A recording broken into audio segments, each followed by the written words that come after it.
धर्मेण हीना पशु भी समाना, यानी धर्म से हीन मनुष्य तो पशु के समान है। पशु कोई अंतर नहीं महसूस करता, नैतिक अनैतिकता का पक्ष उसके सामने नहीं होता है, लेकिन मनुष्य है नैतिक और अनैतिक दोनों को जानता है। आपने देखा होगा अभी शारदीय नवरात्रि में 9 दिनों तक हमने जगत जननी मां भगवती दुर्गा के 9 रूपों की पूजा की, और नवमी के दिन जिस दिन सिद्धदात्री के रूप में दुर्गा की पूजा होती है, उस दिन 9 कुंवारी कन्याओं के पूजन का विधान भी है। समाज नैतिक मूल्यों से बंधा हुआ होना चाहिए। उन कन्याओं को देवी के रूप में हम मान्यता देकर के उनके संरक्षण के बारे में, उनके भावी जीवन को उज्जवल बनाने के लिए समाज भी चिंतित हो। केवल एक परिवार की चिंता नहीं, समाज को भी उसके साथ मिलकर के कार्य करना चाहिए, ये इसके प्रति आग्रही बनाने के लिए। अगर समाज से इन सभी व्यवस्थाओं को हम हटा दें तो फिर बचता क्या है?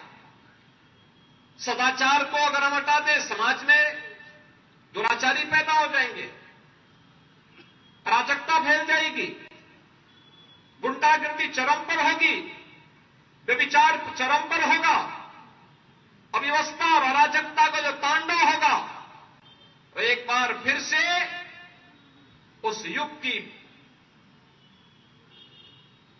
के साक्षात उस युग के सामने ला करके हमें पटक देगा, जहां पे अराजकता और चरम पर हुआ करती थी, राक्षसी प्रवृत्तियां हावी हुआ करती थी। और ये हर कालखंड में जब भी सकारात्मक ताकतें कमजोर होंगी, विखंडित होंगी, विभाजित होंगी, यह इसी रूप में देखने को मिलेंगी। और इसीलिए आज जब हम लोग यहां पर राष्ट्र तिलक के इस भव्य कार्यक्रम के साथ जुड़े हैं, एक विरासत का निर्वहन करने के लिए मुझे स्वयं भी यहां आना पड़ा। हर वर्ष आ रहे हैं। पिछले 25 और 30 वर्षों से मैं स्वयं यहां पर, पहले पूज्य महाराज जी के साथ में, और पिछले 10 वर्षों से मैं स्वयं ही यहां पर इस भव्य शोभा यात्रा के साथ आकर के प्रभु श्री राम के प्रति श्रद्धा व्यक्त करने और राष्ट्र तिलक के इस भव्य कार्यक्रम के साथ, रामलीला के इस मंचन के साथ जुड़ने के लिए हम लोग आते हैं, जिससे समाज प्रेरित हो सके अपनी विरासत के प्रति, अपनी भावी कार्य योजना के प्रति। राम जैसा विशाल और विराट व्यक्तित्व और आदर्श जिस समाज के सामने हो, उस समाज में विकृतियों के लिए कोई स्थान नहीं होनी चाहिए। ये विकृति जाति के नाम पर विभाजन का हो, छुआछूत और अस्पृश्यता के नाम पर विभाजन का हो, या किसी भी प्रकार की अन्य अव्यवस्था और अराजकता का, इसको किसी भी स्थिति में हमें स्वीकार नहीं करना चाहिए। और उन स्थितियों में आज एक बार हम सब यहां पर आए हैं। दूसरा पक्ष है प्रभु श्री राम का वह जो हमारे सामाजिक जीवन में हम सबको देखने को मिलता है।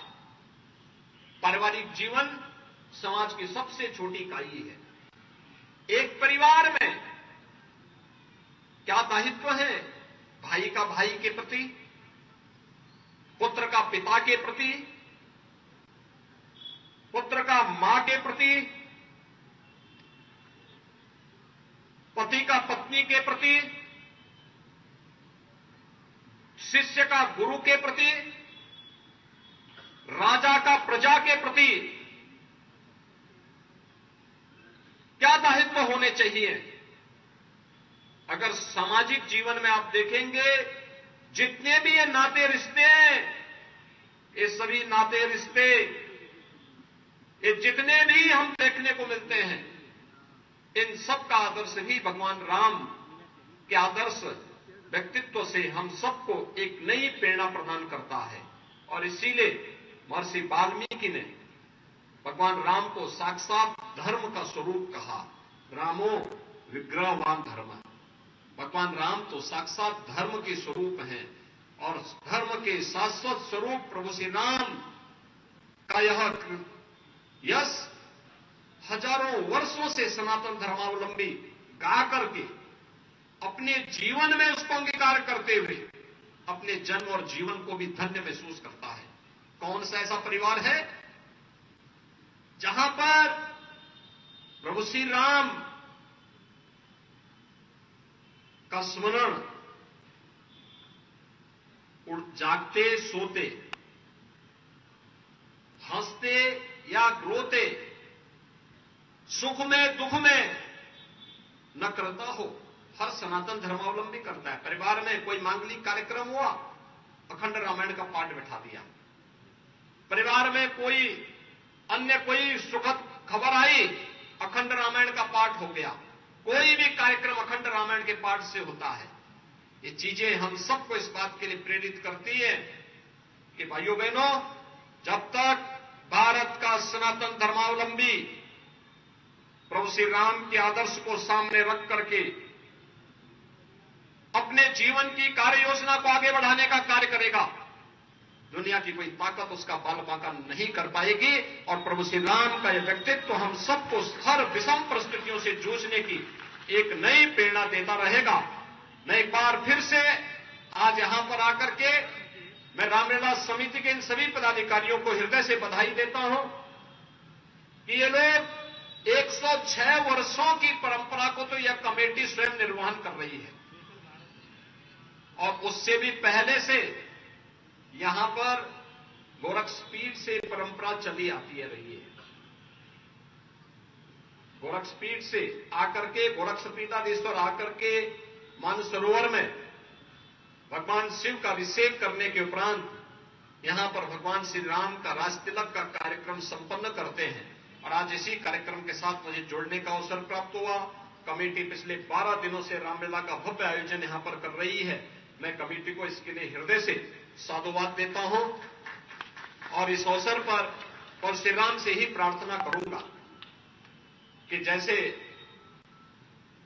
आज 500 वर्षों के बाद भगवान श्री राम को अपने भव्य मंदिर में विराजमान होने का अवसर सामने आ रहा है, उससे पहले ही प्रधानमंत्री जी ने करोड़ों लोगों को भी उनके घरों तक पहुंचाने का कार्य कर दिया।